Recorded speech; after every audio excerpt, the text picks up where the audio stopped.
పగిలే రాళ్ళని పునాది చేసి ఎదగాలని, తరిమే వాళ్ళని హితులుగా తలచి ముందుకెళ్ళాలని,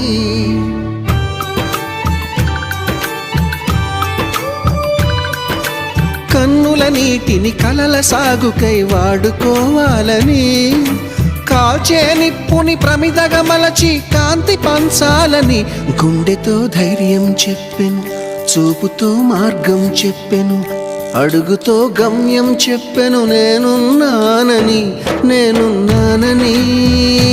నీకేం కాదని, నిన్నటి రాతని మార్చేస్తానని.